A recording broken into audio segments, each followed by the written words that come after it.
അറിയാം, ഗവർണർ വളരെ എല്ലാ പരിധിയും വിട്ടുള്ള രാഷ്ട്രീയ കളികൾ നടത്തുന്നു. കേരളത്തിലെ പ്രതിപക്ഷമായിട്ടുള്ള UDF അതിനെ തരാതരം പോലെ നിന്ന് പിന്തുണയ്ക്കുന്ന ഒരു സാഹചര്യം ഈ വിഷയത്തിലും പിന്തുണച്ചു. നിയമവിരുദ്ധമാണ് ഈ നിയമസഭാ ബില്ല്, അതുകൊണ്ട് ഒപ്പിടരുത് എന്ന് പറഞ്ഞു. ഇപ്പോൾ രാഷ്ട്രപതി തന്നെ ഒപ്പിടുമ്പോൾ യഥാർത്ഥത്തിൽ പ്രതിപക്ഷത്തിൻ്റെ വാദവും ഗവർണറുടെ വാദം പോലെ തന്നെ തിരിച്ചടി ഏറ്റുവാങ്ങുകയാണ്. ഗവർണർ കളിച്ച രാഷ്ട്രീയ കളികൾ, ആ പദവിക്ക് നിരക്കാത്ത നിലയിൽ കളിച്ച രാഷ്ട്രീയ കളികൾ, അതിനോട് നേരിട്ട് കൊണ്ടുനിന്ന മുഖ്യമന്ത്രി പിണറായി വിജയൻ്റെ നേതൃത്വത്തിലുള്ള ഇടതുമുന്നണി സർക്കാർ അവരൊരു വാദം മുന്നോട്ട് വെച്ചു. ഈ ഗവർണറുടെ തെറ്റുകൾ ചൂണ്ടിക്കാട്ടി ജനങ്ങളോട് വിശദീകരിച്ചു. രാഷ്ട്രീയമായും നിയമപരമായും അതുമായി മുന്നോട്ട് പോയി. ഇപ്പോൾ ആ സർക്കാർ പറഞ്ഞത് ശരിയാവുന്ന സാഹചര്യം വന്നു. സുപ്രധാനമായ ഒരു ബില്ല് രാഷ്ട്രപതിക്ക് ഒപ്പിടേണ്ടി വന്നു. സുപ്രീം കോടതി വളരെ സീരിയസ് ആയി കേരളത്തിൻ്റെ സംസ്ഥാന സർക്കാർ ജനങ്ങളോട് വിശദീകരിച്ച പ്രശ്നങ്ങൾ ഒരു ഹർജിയായി ചെന്നപ്പോൾ അത് ഗൗരവമായി പരിഗണിച്ച് മുന്നോട്ട് കൊണ്ടുപോകുന്നു.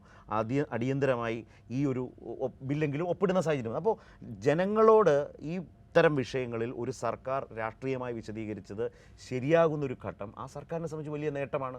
അത് ഒരു തെരഞ്ഞെടുപ്പിൽ വിലയിരുത്തലിന് പോകുമ്പോൾ ഗവർണറും പ്രതിപക്ഷവും ഒരു ഭാഗത്ത് നിൽക്കുമ്പോൾ സർക്കാർ മറുഭാഗത്ത് നിൽക്കുമ്പോൾ സർക്കാർ പറഞ്ഞതാകെയും ശരിയായി വരുന്നത്. ഇത് മാത്രമല്ലല്ലോ, നമ്മൾ ഹൈക്കോടതിയിൽ കണ്ടാണ് സിംഗിൾ ബെഞ്ചിൻ്റെ അനുകൂല ഉത്തരവുകൾ വാങ്ങി ഏറെ വിവാദമുണ്ടാക്കിയ ചാൻസലറായിട്ടുള്ള ആരിഫ് മുഹമ്മദ് ഖാൻ്റെ ഉത്തരവുകൾ പിന്നീട് ഹൈക്കോടതി ഡിവിഷൻ ബെഞ്ച് സർക്കാർ വാദം ശരിവെക്കും വിധം റദ്ദാക്കുന്നത് നമ്മൾ കണ്ടതാണ്. രാഷ്ട്രപതി ഒപ്പിട്ടു. അപ്പോൾ ജനങ്ങൾക്ക് മുമ്പിൽ ഈ കാര്യങ്ങളിൽ സർക്കാർ വാദമാണ് ശരി, സർക്കാർ നിലപാടായിരുന്നു ശരി എന്ന നല്ല ബോധ്യം കൂടി ഈ സാഹചര്യം രൂപപ്പെടുത്തുന്നുണ്ടെന്നാണ് എൻ്റെ ഒരു